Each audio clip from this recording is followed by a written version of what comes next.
Chapter 5, in which David and Les meet Medda, the Swedish Meadowlark. Even when it seemed as though the cop and the man in the top hat couldn't possibly catch up with them, Jack kept running. He led the brothers back to the street, down an alley, and through a door. Lots of prepositional phrases, basically. He led them through prepositional phrases. David and Les found themselves backstage in a music hall. Was it a bordello as well? Flats of paint... Oh, fuck yeah, it was. Flats of painted scenery hung from a catwalk overhead, and all sorts of odd props were laying around. Fake palm trees, the bow of a boat, and a flat motor car. The singers and musicians had not yet arrived for the evening show, and the stage was silent. Abandoned. My kind of place, basically. A few oil lamps cast a dim, gloomy light. Long shadows weaved and flickered across the stage. If anybody finds us here, David said. Relax, Jack said. It happens that the owner of the place is a personal friend of mine. Jack sat down on a sofa, spread his arms and legs, and gave a big sigh. Wow. Wow, Jack. That he did. I bet you spread your legs like a champ. Les plunked down beside him. I don't know whether to believe you or not, David said. Did I ever lie to you? Only when you open your mouth, Mr. Sullivan, or whatever your name really is. And what is this refuge place anyway? It's a jail for kids, Jack said grimly. That guy who was chasing us is Nigel Snyder, the warden. Yes! Fansies, NMLers, TNCers. Fucking Warden Snyder's name is Nigel. I don't know. More like Dickface. Where was I? You were in jail? Les said, his eyes wide with wonder. Yeah, I was starving, so I stole a loaf of bread. One lousy loaf of bread. So they threw me in the clink, but I got out. Did they even use the phrase the clink? Like, I associate the clink with, like, the 1920s and 30s and the gangsters. Like, I'm gonna throw you in the clink. I don't know.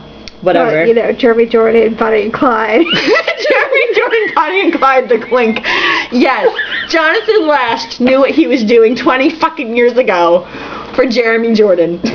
Jeremy Jordan, we love you. Come back. Like now. Please.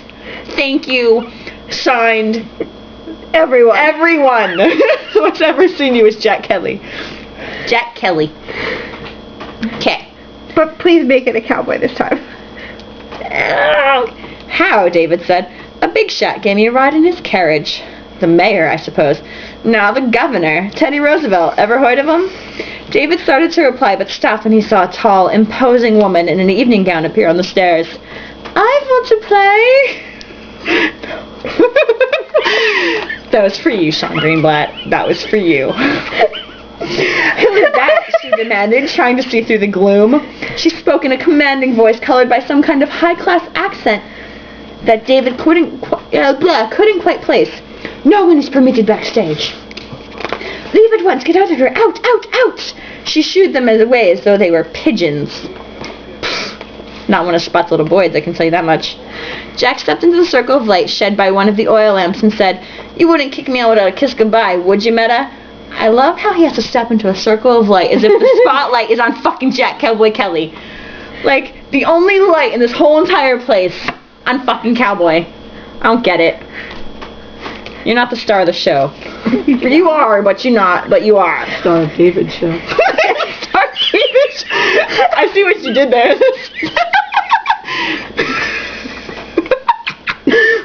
Kelly, she exclaimed, and threw her arms around him in a most improper way. Ooh. Unless by chance she was his mother, or his sister, both of which seemed unlikely.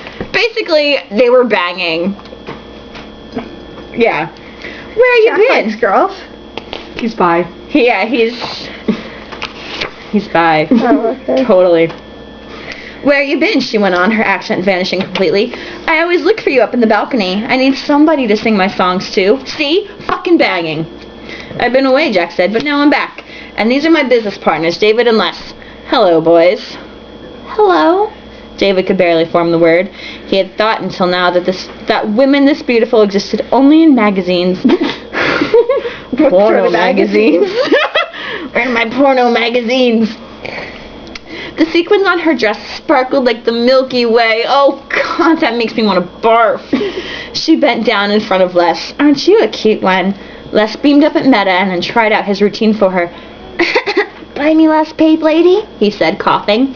She tilted her head to one side and regarded him critically. Not bad. Not bad at all. Speaking as one professional to another, I'd say you got a future in theater, kid. Medda is the greatest star of vaudeville today, Jack announced. They call her Miss Meadowlarkson, the Swedish Meadowlark. And believe me, she sings as pretty as a Meadowlark. Prettier! Not that I ever heard a Meadowlark. She also owns the joint. So basically, he has to say these things or else she'll kick his ass out and he'll get arrested. Yeah. Yep. He turned back to her. Okay if we hang here? Just till a little problem outside goes away? Stay as long as you like. And now, if you'll excuse me, the lark must get set. Yes, the lark... Where am I? The lark must get set to warble. Everybody, Meadowlarkson is a warbler.